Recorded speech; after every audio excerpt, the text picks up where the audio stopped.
Hotel की रसोई में निरीक्षण करने आई महिला सीईओ ने देखा कि हर आलू पर दिल का स्टिकर चिपका हुआ था। यह देखकर वह चौंक गई, क्योंकि बचपन में वह भी ऐसा करती थी ताकि वे औरों से ज्यादा सुंदर लगे और उनके पिता उन्हें जल्दी बेच सके। लेकिन उनकी इस समझदारी से उनकी बड़ी बहन को जलन होने लगी। इसलिए अगले दिन बड़ी बहन ने छोटी बहन को मकई के खेत में ले जाकर उसे मानव तस्करों से बेच दिया और उस पैसे से एक नई फूलदार ड्रेस खरीदी। परंतु जब उसके पिता काम से लौटे और छोटी बेटी के बारे में पूछा तो बड़ी बेटी ने झूठ बोला कि वह बाहर खेल रही है। परंतु पिता को यह बात अजीब लगी, क्योंकि उनकी छोटी बेटी बचपन से ही समझदार और बुद्धिमान थी और वह समय पर घर आ जाती थी। इसलिए पिता अपनी कमजोर टांगों के बावजूद उसे ढूंढने निकल पड़े और रात भर ढूंढने के बावजूद भी बेटी का कोई पता नहीं चला और देखते ही देखते 10 साल बीत गया। इसलिए छोटी बेटी को खोने के गम में पिता ने बड़ी बेटी पर सारा ध्यान देना शुरू कर दिया। बड़ी बेटी को खूनदान के बदले मिलने वाली ब्रेड बहुत पसंद थी, इसलिए पिता रोज खून देकर उसके लिए ब्रेड लाते थे। यहाँ तक कि उसकी शादी के लिए 50 लाख रुपए जुटाने के खातिर घर का सारा सामान तक बेच दिया था। लेकिन जब वह अपनी बड़ी बेटी से मिलने शहर गए तो बड़ी बेटी ने तिरस्कार भरे शब्दों से पिता का दिल तोड़ दिया और उन्हें घर जाने को कहने लगी। पर फिर भी पिता ने अपनी बेटी को घर से लाए हुए आलू और अंडे देने की कोशिश करने लगे, पर उसने ये कहकर उन्हें लेने से मना कर दिया कि शहर में सब कुछ मिल जाता है। और जब वे दोनों टोकरी के लिए खींचातानी कर रहे थे तभी उसकी बेटी का विदेशी बॉयफ्रेंड वहां आ गया। बेटी ने घबराकर तुरंत टोकरी छोड़ दी और प्रेमी की ओर बढ़ गई। पिता यह सब देखकर बेहद दुखी हो गए और जमीन पर गिरे आलू और अंडे साफ करने लगे। और इस घटना ने उसे अपनी छोटी बेटी की याद दिला दी जो बचपन में उससे बिछड़ गई थी। पर उन्हें क्या पता था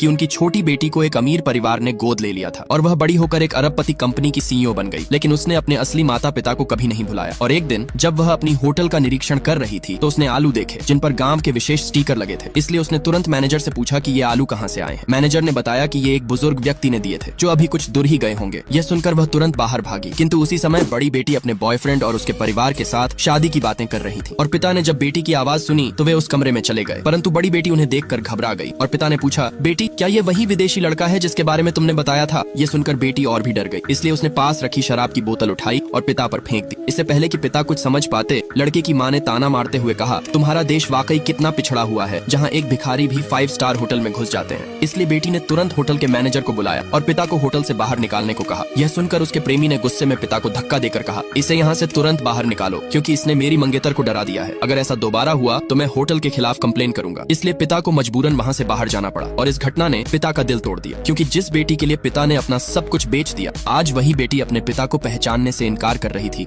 वहीं दूसरी तरफ छोटी बेटी जो अपने पिता को ढूंढ ढूंढ कर परेशान हो चुकी थी, लेकिन बाहर निकलते वक्त अचानक उसका पैर मुड़ गया और वह गिरने वाली थी कि अचानक पिता ने उसे बचा लिया। परंतु जब महिला सीईओ ने अपने पिता की गर्दन में ताबीज देखा तो वह चौंक गई और उत्साह से पूछने लगी कि यह ताबीज आपके पास कहां से आया? पिता ने बताया कि यह ताबीज उनकी पत्नी ने एक मंदिर से लाया था और यही ताबीज उनकी दोनों बेटियों के पास भी था, लेकिन छोटी बेटी 20 साल पहले खो गई थी। यह सुनकर महिला सीईओ ने पिता से एक स्टिकर के बारे में भी पूछा। पिता ने स्टिकर की कहानी फिर से बताई, जिसे सुनकर महिला सीईओ भावुक हो गई और अपनी पहचान बताने ही वाली थी कि तभी उनका असिस्टेंट आ गया और कंपनी के अर्जेंट काम के लिए उन्हें बुला लिया। इसलिए महिला सीईओ ने अपने असिस्टेंट से उस आदमी के बारे में पूरी जानकारी पता करने को कहा। और इसी बीच बड़ी बेटी का बॉयफ्रेंड उसे बताता है कि वह एक घर खरीदना चाहता है, लेकिन उसे 10 लाख रुपए की जरूरत है। इसलिए शादी की चिंता में डूबी बड़ी बेटी ने मजबूर होकर अपने पिता के पास जाती है और रोते हुए झूठी मेडिकल रिपोर्ट दिखाकर कहती है कि उसे यूरेमिया नामक एक गंभीर बीमारी है। यह सुनकर पिता घबरा जाते हैं और बेटी से वादा करते हैं कि वे किसी भी कीमत पर उसका इलाज करवाएंगे। इसलिए अगले दिन बड़ी बेटी पिता को लेकर अस्पताल जाती है और बिना बताए उनसे उनकी किडनी मैच कराती है। पर पिता को क्या पता था कि उनकी बड़ी बेटी का असली मकसद उनकी एक किडनी को बेचना था। लेकिन पिता की सेहत के कारण सर्जरी 1 महीने बाद होनी थी, इसलिए बड़ी बेटी चालाकी से अपने पिता से खानदानी कागजातों पर साइन करा लेती है और 10 लाख रुपए लेकर अपने बॉयफ्रेंड के लिए घर खरीदती है। और दूसरी तरफ छोटी बेटी जो एक कंपनी की सीईओ थी, लगभग यकीन कर चुकी थी कि वह आदमी उसके असली पिता है। फिर भी पुख्ता सबूत जुटाने के लिए उसने असिस्टेंट से डीएनए टेस्ट कराने को कहा। और इसी बीच पता चला कि उनकी बड़ी बहन उसकी ही कंपनी में एक डिजाइनर है और इसी महीने की 20 तारीख को उसकी शादी है। इसलिए उसने तय किया कि डीएनए टेस्ट आने तक इसे गोपनीय रखा जाए और साथ ही शादी का तोहफा मानते हुए कंपनी की आंतरिक प्रक्रिया के तहत उसे प्रमोट कर उपाध्यक्ष बनाने का आदेश दिया, क्योंकि उसकी बड़ी बहन उनकी ही कंपनी में एक डिजाइनर थी और इसी महीने की 20 तारीख को उसका शादी था। परंतु पिता ने जब अचानक बड़ी बेटी की शादी का पोस्टर देखा तो वह चौंक गए। इसलिए पिता ने मैनेजर से तुरंत एक सूट उधार लिया और उसे पहनकर अपनी बेटी की शादी में शामिल हो गए। लेकिन जैसे ही वे अंदर पहुंचे तो उन्होंने देखा कि उनकी बड़ी बेटी, जिसने कभी अपने पिता के सामने सिर नहीं झुकाया था, आज वह ससुराल वालों के सामने झुककर प्रणाम कर रही थी और सभी लोग उसकी प्रशंसा कर रहे थे। यह देखकर पिता को बहुत बुरा लगा। और इधर छोटी बेटी भी अपने असिस्टेंट के साथ होटल के बाहर आ चुकी थी। तभी शादी के मंच पर बेटी लड़की ने कहा, आज मैं एक खास व्यक्ति को धन्यवाद देना चाहती हूँ और वह है मेरे पिता, क्योंकि बचपन में जब मैं बीमार रहती थी तो वह मुझे डॉक्टर के पास ले जाते थे और जब मैं खाने के लिए जिद करती तो वह मुझे खूनदान के बदले ब्रेड ला कर देते थे। और आज मैं आपकी बेटी से एक पत्नी बनने जा रही हूँ, इसलिए पापा मैं चाहती हूँ कि आप मंच पर आएं और इस खास पल को मेरे साथ साझा करें। यह सुन मंच पर मौजूद सभी लोगों ने बेटी के पिता की तारीफ करने लगे, परंतु तभी पिता ने कुछ ऐसा देखा कि पूरी सच्चाई सामने आ गई, क्योंकि बड़ी बेटी ने जिस पिता को मंच पर बुलाया था वह उसके असली पिता नहीं थे। इसलिए यह सब देखकर छोटी बेटी और बर्दाश्त नहीं कर सकी और वह आगे बढ़ी, परंतु असिस्टेंट ने उसे रोक लिया और डीएनए टेस्ट आने तक उन्हें इंतजार करने को कहा। परंतु गुस्से में पिता ने बेटी से कहा कि वह आदमी नहीं बल्कि मैं तुम्हारा असली पिता हूँ। और यह सुनकर बड़ी बेटी घबरा गई, इसलिए गुस्से में उसके प्रेमी ने पिता को धक्का देकर नीचे गिरा दिया और सबूत की मांग करने लगा। और पिता ने जब सबूत के तौर पर खानदानी कागजात पर हुए बड़ी बेटी के हस्ताक्षर को दिखाया तो वह उसे मानने से इनकार कर दिया और उसे फाड़ कर फेंक दिया और होटल के मैनेजर को बुलाकर उन्हें बाहर ले जाने को कहा। परंतु पिता अपनी जिद पर अड़े रहे, इसलिए उसके प्रेमी ने चेयर उठाया और पिता को मारना चाहा। किंतु तभी असिस्टेंट के मोबाइल पर एक मैसेज आया और डीएनए टेस्ट से पता चला कि वह आदमी ही महिला सीईओ के असली पिता है। इसलिए पिता की रक्षा के लिए गुस्से में महिला सीईओ ने एक प्लेट उठाया और उसके प्रेमी की ओर दे मारा और यह देखकर सभी लोग दंग रह गए।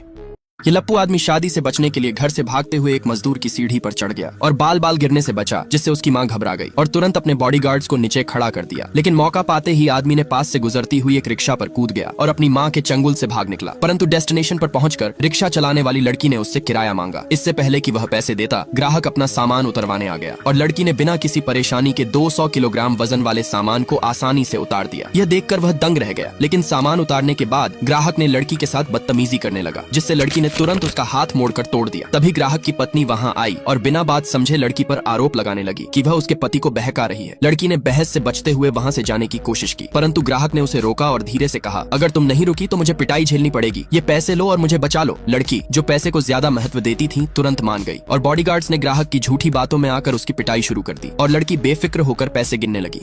खाना बनाते समय आदमी ने पाया कि घर में जलाने के लिए लकड़ी नहीं है, इसलिए वह करोड़ों की कीमत वाली सुनहरी लकड़ी को काटकर सीधा आग में डाल देता है। उसकी अमीरी का यह अंदाज एक कैमरे में कैद हो जाता है, जो एक रियलिटी शो में दिखाया जा रहा था। शो के होस्ट और दर्शक यह देखकर हैरान रह जाते हैं कि कबाड़ बीनने वाला आदमी इतना अमीर कैसे हो सकता है। असल में वह आदमी इतना अमीर है कि उसके घर में सोना चांदी और गहनों का भरमार है, फिर भी वह गरीब बनने का नाटक करता है। हर दिन वह एक पुरानी साइकिल पर कबाड़ इकट्ठा करता है। उसकी नौकरी इतनी गोपनीय है कि उसने अपनी बेटी तक को भी नहीं बताया, इसलिए उसकी बेटी सोचती है कि उसका परिवार बहुत गरीब है और वह परिवार का बोझ हल्का करने के लिए एक रियलिटी शो में हिस्सा लेती है। इस शो में नियम था कि 3 बच्चों के पिता की जिंदगी को छुपकर रिकॉर्ड किया जाएगा और सबसे अच्छा पिता चुना जाएगा, जिसे 1 करोड़ का इनाम मिलेगा। शो में पहला पिता एक कंपनी का सीईओ होता है, दूसरा एक प्रोफेसर, तीसरे नंबर पर उस लड़की के पिता की बारी आती है जो सड़क पर कचरा इकट्ठा कर रहा होता है। पहले तो लोग उसे सबसे गरीब समझते हैं, लेकिन जब उसे एक महंगी रोल्स रॉयस कार के पास जाते देखते हैं तो सभी दर्शक चौंक जाते हैं कि कबाड़ इकट्ठा करने वाला आदमी इतनी महंगी गाड़ी का मालिक कैसे हो सकता है।